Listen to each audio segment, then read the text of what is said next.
بسم اللہ الرحمن الرحیم۔ وخامسها التجربیات، بدیہیات کی پانچویں قسم تجربیات ہے۔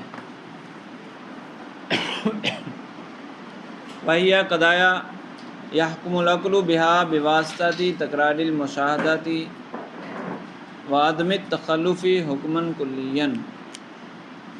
یحکم حکما کلیا، عقل یہ ایک ایسا قضیہ ہوتا ہے جس میں عقل ایک کلی حکم جاری کر دیتی ہے۔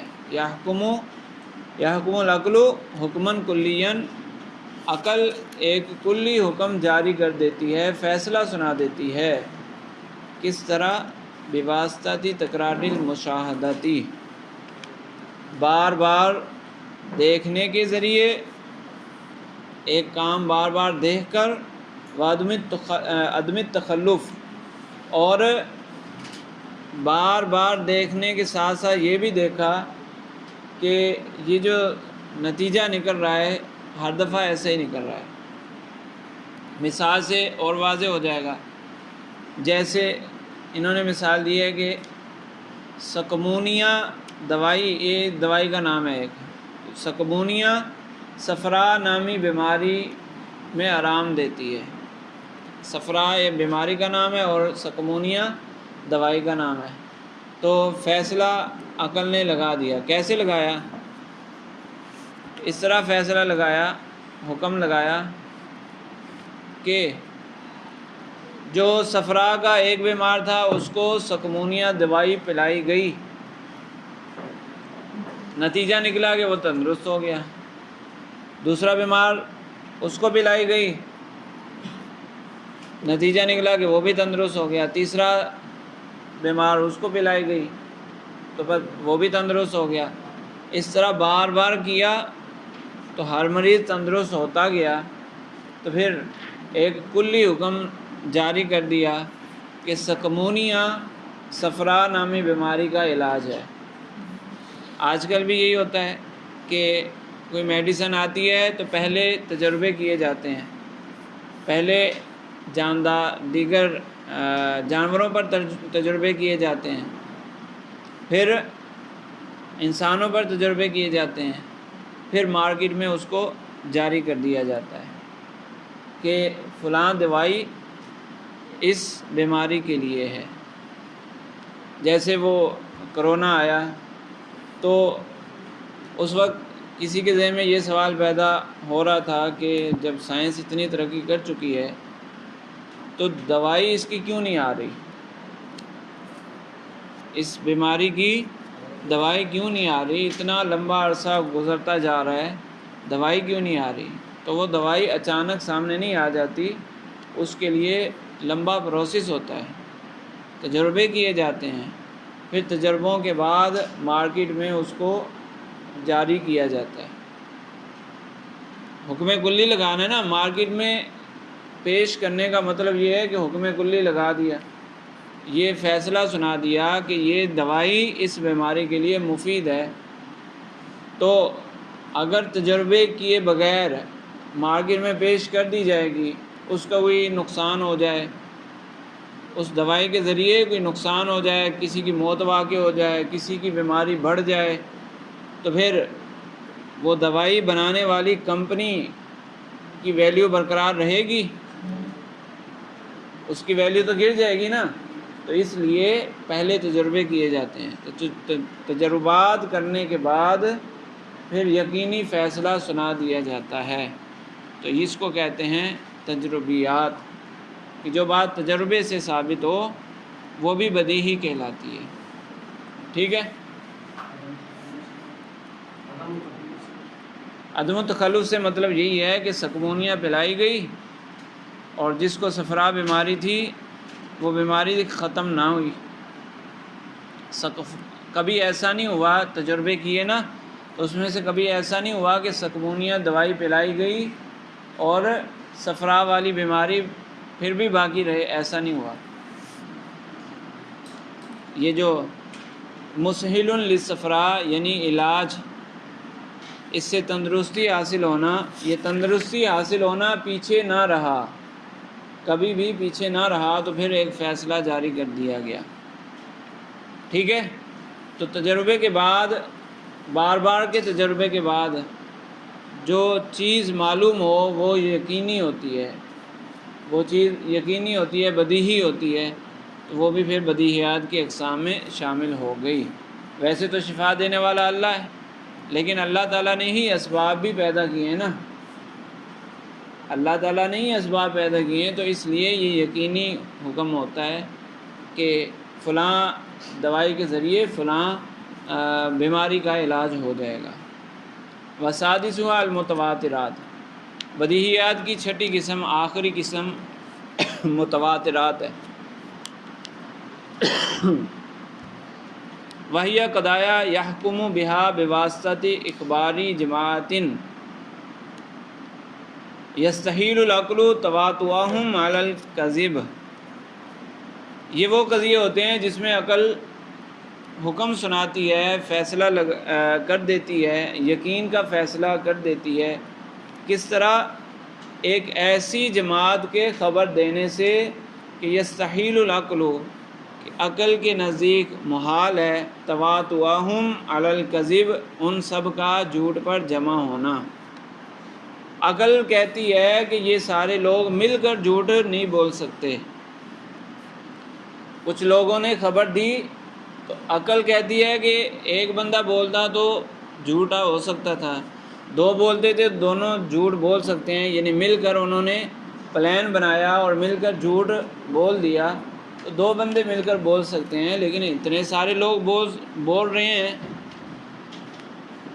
کہ ان سب کا پلان بنانا ہی ممکن نہیں ہے، سب مل کر پلان بنا کر جھوٹ بولیں یہ ممکن نہیں ہے۔ تو اگر ایسی صورتحال ہو تو پھر اس خبر سے جو علم حاصل ہوگا وہ علم یقینی ہوگا، بدیہی ہوگا۔ صحیح ہے۔ واختلفوا فی اقل عدد هذه الجماعت، اب یہ کتنے لوگ ہونے چاہیے، کتنے لوگ؟ انہوں نے کہا نا کہ ایک ایسی جماعت، ایک ایسا گروہ لوگوں کا مجموعہ کہ عقل ان کا جھوٹ پر جمع ہونا محال سمجھے، تو وہ کتنے لوگ ہونے چاہیے؟ تو فرماتے ہیں کہ اس میں اختلاف ہے، کم سے کم کتنے لوگ ہوں گے کہ جن کی بات سن کر یقین حاصل ہو جائے گا، تو اس میں اختلاف ہے۔ قیلا ان اقلہ اربعۃ، ایک قول یہ ہے کہ چار بندے اگر خبر دیں گے تو اس سے یقین حاصل ہو جائے گا۔ وکیلا عشرۃ، بعض لوگوں نے کہا نہیں، چار تو جھوٹ بول سکتے ہیں مل کر، تو 10 بندے چاہیے، کم از کم 10 بندے ہونے چاہیے، پھر یقین حاصل ہوگا۔ وکیلا اربعون، اور بعض لوگوں نے کہا 10 بھی جھوٹ پر جمع ہو سکتے ہیں، 40 بندے ہونے چاہیے۔ والاشباہ، مصنف فرماتے ہیں کہ یہ مختلف اقوال ہیں مختلف علماء کے، لیکن بہترین قول یہ ہے، زیادہ بہتر بات یہ ہے کہ ان ھذا العدد یختلف باختلاف حال الذین اخبروہ واختلاف الواقعۃ، فرماتے ہیں خبر دینے والے کون لوگ ہیں ان کو دیکھا جائے، اور جس واقعے کی وہ خبر دے رہے ہیں، جو خبر دے رہے ہیں اس خبر کو دیکھا جائے، تو اس اعتبار سے تعداد بدل جاتی ہے۔ فلا یتعین عدد، تو کوئی عدد معین نہیں کیا جا سکتا۔ ایسا نہیں کہ ہم ایک عدد معین کر دیں کہ ہر جگہ جب یہ عدد پایا جائے گا تو یقین حاصل ہوگا، اور یہ عدد نہیں تو یقین حاصل نہیں ہوگا، ایسا کچھ بھی نہیں ہے۔ سب سے پہلے تو لوگوں کی حالت کو دیکھنا ہے، جو خبر دے رہے ہیں ان کی حالت کو دیکھنا ہے، تو کبھی کم تعداد پر یقین حاصل ہو جائے گا لوگوں کی وجہ سے، اور کبھی زیادہ تعداد سے یقین حاصل ہوگا انہی لوگوں کی وجہ سے۔ لوگوں کو دیکھا تو کچھ ایسے لوگ ہیں جو سلجھے ہوئے پرہیزگار لوگ ہیں، 5 لوگ پرہیزگار 5 لوگ بھی خبر دیں تو یقین حاصل ہو جاتا ہے، لیکن فاسق لوگ جو سلجھے ہوئے نہیں ہیں، جن کی عادت ہے جھوٹ بولنا، وہ 20 بھی دے دیں، 20 بھی مل کر خبر دیں تو یقین حاصل نہیں ہوتا۔ تو لوگوں کی حالت کو دیکھ کر بھی فرق آ جاتا ہے. ایک ہی خبر ہے لیکن 5 اگر پرہیزگار لوگ وہ واقعہ بتا رہے ہیں تو یقین حاصل ہو جاتا ہے. لیکن ویسا ہی کوئی واقعہ 20-25 لوگ بتائیں اور وہ بتانے والے فاسق ہیں تو پھر یقین حاصل نہیں ہوگا. اسی طرح واقعے کا بھی فرق ہوتا ہے. واقعہ کس طرح کا ہے؟ تو بعض اوقات واقعہ ایسا ہوتا ہے کہ چند لوگوں کے خبر دینے سے یقین حاصل ہو جاتا ہے، اور کئی دفعہ ایسا ہوتا ہے کہ چند لوگوں کے خبر دینے سے یقین حاصل نہیں ہوتا، بڑی تعداد چاہیے. جیسے کوئی خبر دے کہ فلاں علاقے میں بارش ہو رہی ہے یا آج فلاں علاقے میں بارش ہوئی، تو 5-7 لوگ بتائیں گے تو یقین حاصل ہو جائے گا. ایسا ہی ہے کہ بارش ہونا کوئی وہ بعید بات تو نہیں ہے، ناممکن بات تو نہیں ہے. لیکن اگر 5-7 لوگ یہ بتائیں کہ فلاں شہر تو بالکل تباہ ہو گیا، فلاں شہر بالکل تباہ ہو گیا، فلاں شہر جو دریا کے کنارے تھا وہ سارا دریا کے اندر ڈوب گیا، غرق ہو گیا، تو 4-5 لوگ بتائیں گے تو یقین آئے گا؟ واقعے میں اختلاف آ گیا نا، واقعہ بدل گیا. تو ایک واقعہ ایسا ہے کہ چند لوگوں کے بتانے سے یقین حاصل ہو رہا ہے، لیکن دوسرا واقعہ ایسا ہے کہ چند لوگوں کے بتانے سے یقین حاصل نہیں ہو رہا. تو اس سے پتہ چلا کہ کوئی معین تعداد بیان نہیں کی جا سکتی، یعنی ایسی تعداد کہ ہر جگہ اس سے یقین حاصل ہو جائے. تو کوئی ایسی تعداد بیان کی جا سکتی ہے؟ ایسی تعداد کوئی بیان نہیں کی جا سکتی. والضابطۃ ان یبلغ الی حد یفید الیقین، بس ایک قاعدہ ہے کہ اتنی تعداد ہونی چاہیے کہ یقین حاصل ہو جائے. وہ لوگوں کی حالت اور واقعے کو دیکھ کر یقین حاصل ہو گیا تو وہ متواتر میں شامل ہو جائے گا.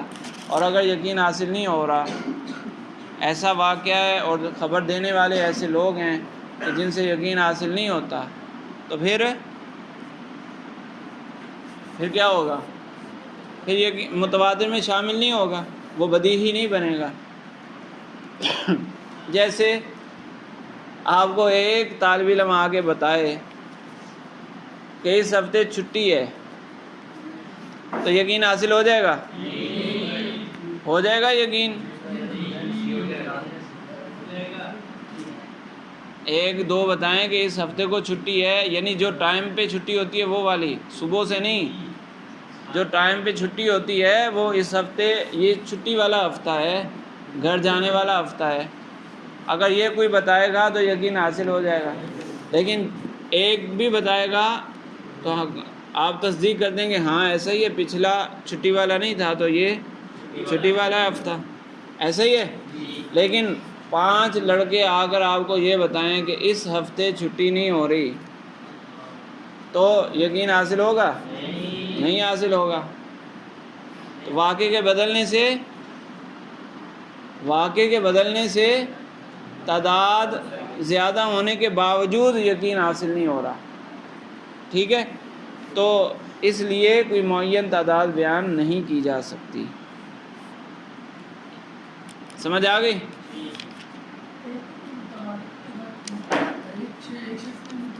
نہیں، وہ ایسی میں مثال دے رہا ہوں، یقین حاصل ہونے یعنی یقین حاصل ہونے میں فرق ہوتا ہے نا، تو اس اعتبار سے مثال دے رہا ہوں. ورنہ یہ اصل میں اس میں یقین دوسری وجہ سے حاصل ہو رہا ہے، وہ ایک کے خبر دینے سے نہیں یقین حاصل ہو رہا. یہ تو ویسے ہی بدیہی بات ہے نا، کوئی بتائے نہ بتائے تب بھی پتہ ہی ہے، ایسا ہی ہے. تو فہذہ الستۃ ہی مبادی براہین، جو دلیلیں دی جاتی ہیں یقینی دلیل کی بنیادیں یہی 6 طرح کے قضایا ہیں. اگر ان قضایا سے ملا کر دلیل بنائی جائے گی تو پھر نتیجہ بھی یقینی حاصل ہوگا. اگر قضایا یقینی ہوں گے تو نتیجہ بھی یقینی حاصل ہوگا. تو برہان کہتے ہی اس دلیل کو ہے، پڑھ لیا نا برہان. برہان وہ دلیل جو قضایا یقینیہ پر مشتمل ہو، قضایہ یقینیہ سے مرکب ہو۔ تو یہ 6 طرح کے ہی قضیے ہیں جن سے برہان بن سکتی ہے، صحیح ہے۔ تو فہذی ستت ہوئی مبادل براہین، یہ براہین کی، برہان کی بنیادیں ہیں، مبدا ہیں، وہ مقاطع الدلیل، اور قطعی دلیلیں ہیں یہ، ٹھیک ہے، وہ منتہا الیقین، اور یقین کی انتہا ہیں، ان سے یقین حاصل ہو جاتا ہے۔ فائدہ: زعم قوم ان المقدمات النقلیۃ لا تستعمل فی القیاس البرہانی، بعض لوگوں نے یہ گمان کیا کہ نقلی مقدمات یعنی جو سنے سنائے مقدمات ہیں، یہ قیاس برہانی میں استعمال نہیں ہو سکتے۔ انہوں نے اس پر دلیل کیا پیش کی؟ ظنم منہم ان النقل یتطرق الیہ الغلط والخطا من وجوہ شتیٰ، ان کی دلیل یہ ہے، انہوں نے یہ گمان کیا کہ جب بات منتقل ہوتی ہے ایک سے دوسرے کی طرف تو اس کے درمیان غلطی اور خطا آ جاتی ہے، بہت سی وجوہات ہوتی ہیں اس کی، بہت طریقوں سے اس میں غلطی اور خطا آ جاتی ہے۔ ایک بات آپ نے ایک دوست کو بتائی، وہ دوست آگے کسی کو بتائے گا، وہ پھر آگے کسی کو بتائے گا، 5ویں بندے تک جب وہ بات پہنچے گی تو وہ کچھ کی کچھ ہو چکی ہوگی، اس میں تبدیلی آ چکی ہوگی۔ تو اس طرح جب بات ایک شخص سے دوسرے شخص کی طرف منتقل ہوتی ہے، ایک زمانے سے دوسرے زمانے کی طرف منتقل ہوتی ہے، تو اس میں تبدیلیاں آ جاتی ہیں، غلطی بھی لگ جاتی ہے۔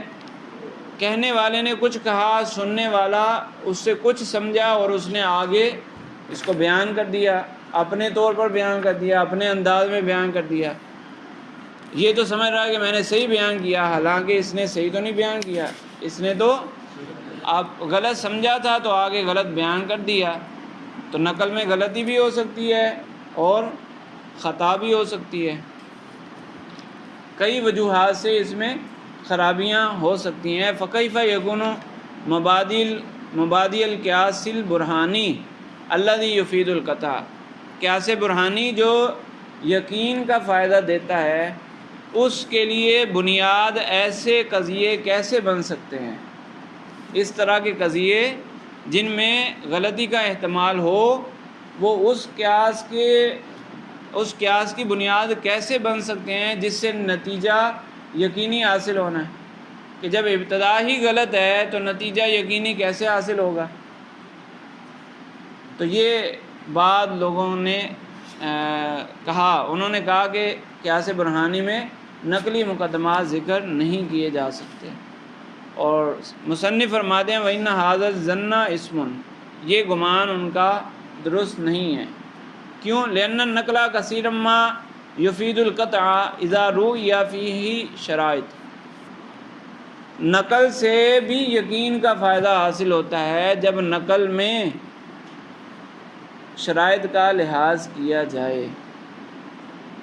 وَانضَمَّ إِلَيْهِ الْعَقْلُ، اور عقل بھی اس کے ساتھ مل جائے، عقل بھی ملائی جائے، عقل کے یعنی عقل کی کسوٹی پر اس بات کو پرکھا بھی جائے کہ یہ جو بات ہم نے سنی ہے یہ عقل کے بھی مطابق ہے یا نہیں۔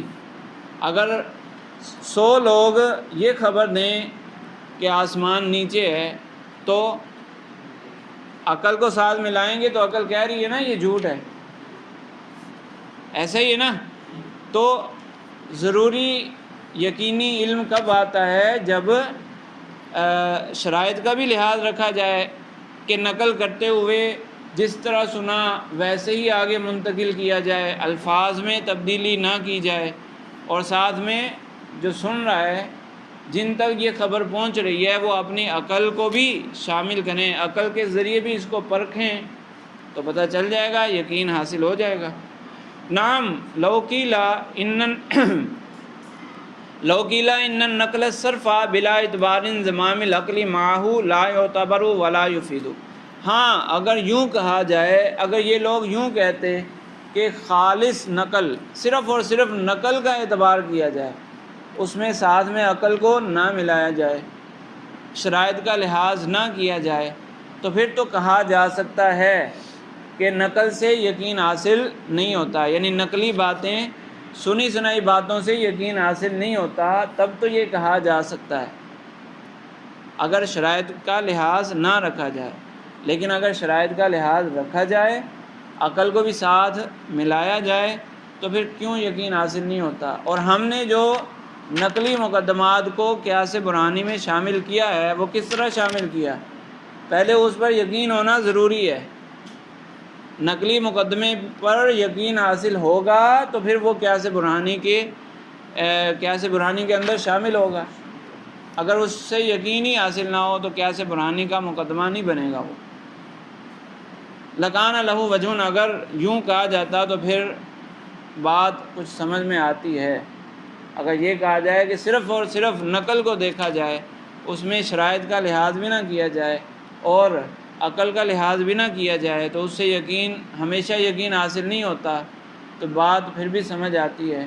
لیکن اگر شرائط کو ملا دیا جائے اور عقل کا لحاظ کیا جائے تو پھر نقل سے یقین حاصل ہو جاتا ہے۔ ٹھیک ہے۔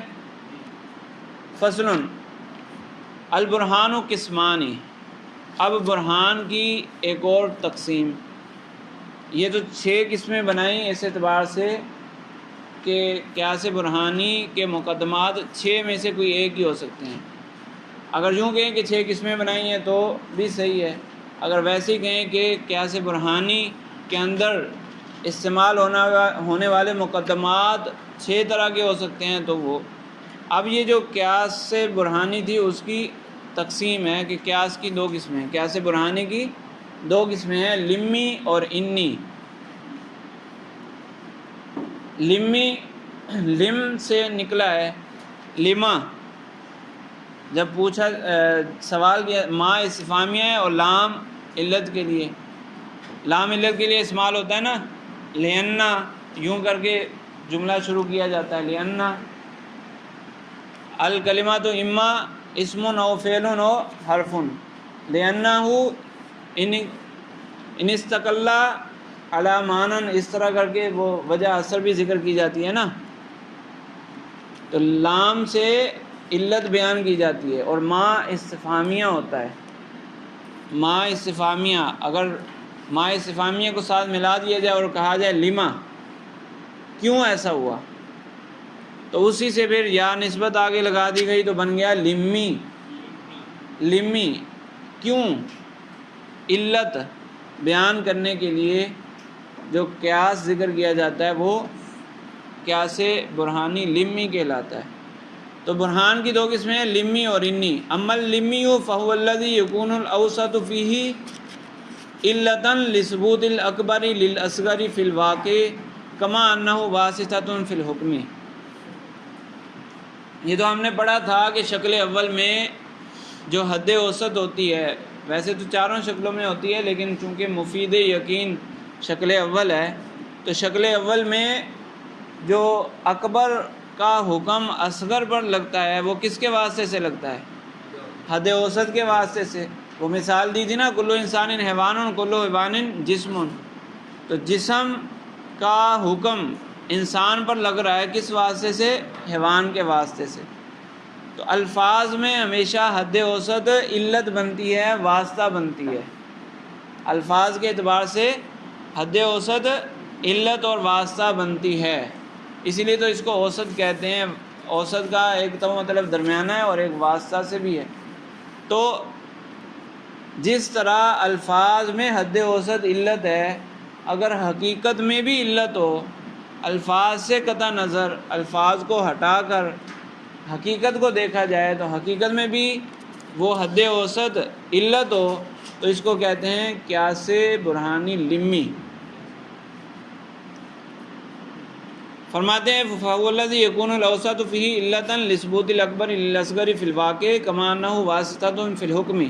فی الحکم سے مراد الفاظ میں قضیے کے اندر جو ہم نے صغرا کبرا بنایا، اس میں جس طرح حد اوسط علت ہے، نفس الامر میں بھی وہی حد اوسط علت بنے، تو اس کو کہتے ہیں قیاس لمی۔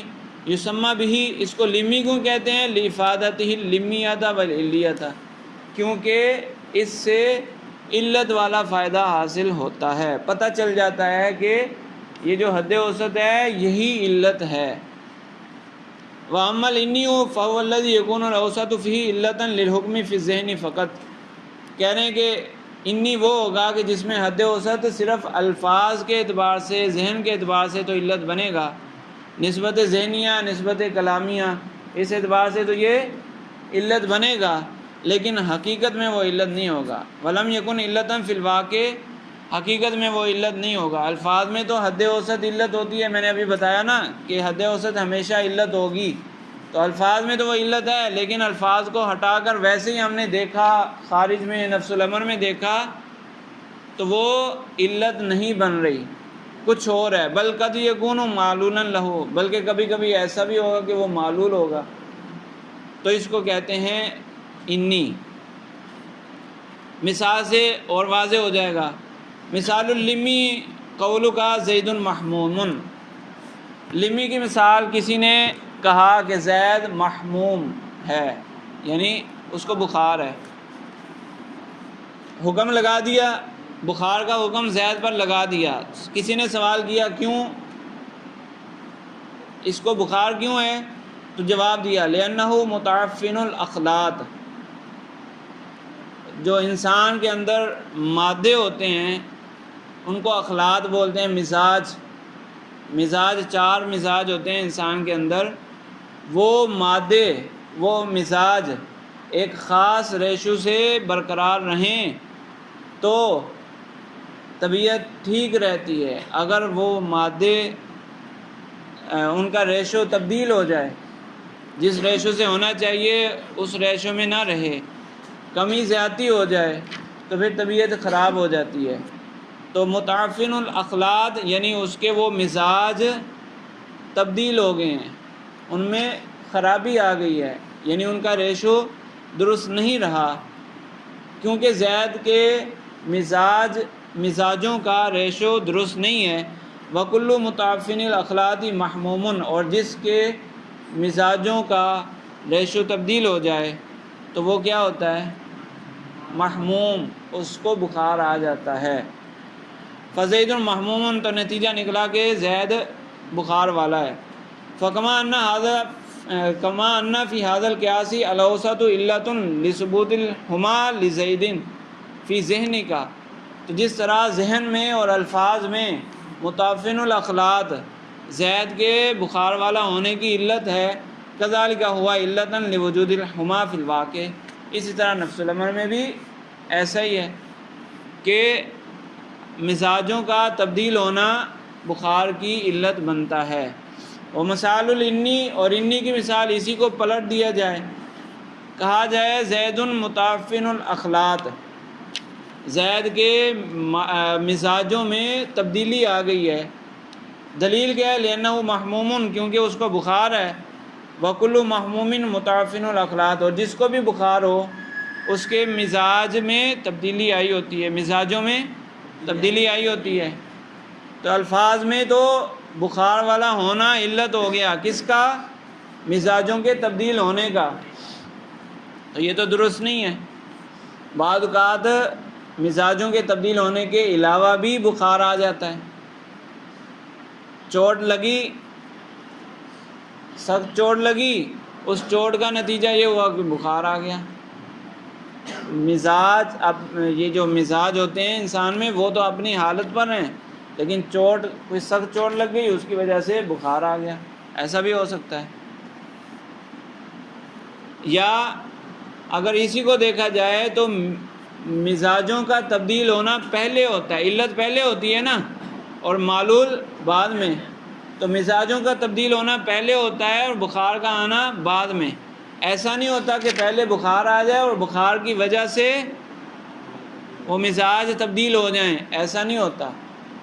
تو الفاظ کیا کہہ رہے ہیں، الفاظ یہ کہہ رہے ہیں کہ بخار پہلے آیا اور بخار نے پھر مزاجوں کو تبدیل کر دیا، الفاظ یہ کہہ رہے ہیں۔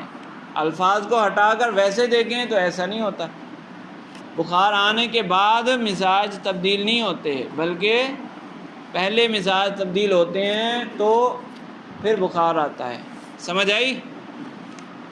تو یہ پھر قیاس برہانی انی بنے گا کہ اس میں جو حد اوسط ہے وہ علت لفظوں میں ہے، صرف نفس الامر میں حقیقت میں وہ علت نہیں ہے۔ ومثال الانی قول کا زید متعفن الاخلاط لأنه محموم وکل محموم متعفن الاخلاط فزید متعفن الاخلاط فوجود الحما علت لثبوت کونی متعفن الاخلاط فی ذہنی کا، تو یہ صرف ذہن میں علت ہے۔ بخار کا وجود مزاجوں کی تبدیلی کے لیے علت صرف ذہن میں ہے، ولیس علتاً فی نفس الامر، یہ نفس الامر میں حقیقت میں علت نہیں ہے۔ ایسا نہیں کہ پہلے بخار آئے اور پھر مزاج تبدیل ہوں، بل عسى ان يكون الامر فی الواقع بالعکس، بلکہ نفس الامر میں معاملہ اس کے الٹ ہوتا ہے، یعنی پہلے مزاجوں میں تبدیلی آتی ہے پھر بخار آتا ہے۔ تو لفظوں میں تو علت ہے، نفس الامر میں علت نہیں ہے۔ تو ایک تو تعریف انہوں نے یہ کی ہے لمی اور انی کی، کہ جو لفظوں میں بھی علت بنے اور حقیقت میں بھی علت بنے، حد اوسط لفظوں میں بھی علت بنے حقیقت میں بھی علت بنے، تو وہ کیا ہے؟ برہان لمی۔ اور جو صرف لفظوں میں علت بنے حقیقت میں علت نہ بنے تو اس کو کہتے ہیں انی۔ اور ایک اور تعریف ہے کہ جہاں علت سے معلول پر استدلال کیا گیا ہو وہ برہان لمی ہے، اور جہاں معلول سے علت پر استدلال کیا گیا ہو وہ برہان انی ہے۔ علت سے معلول کی طرف جائیں، یعنی علت کو دیکھ کر معلول کو سمجھ لیں تو یہ برہان لمی ہے، اور اگر معلول کو دیکھ کر علت سمجھیں تو یہ برہان انی ہے۔ سمجھ آئی؟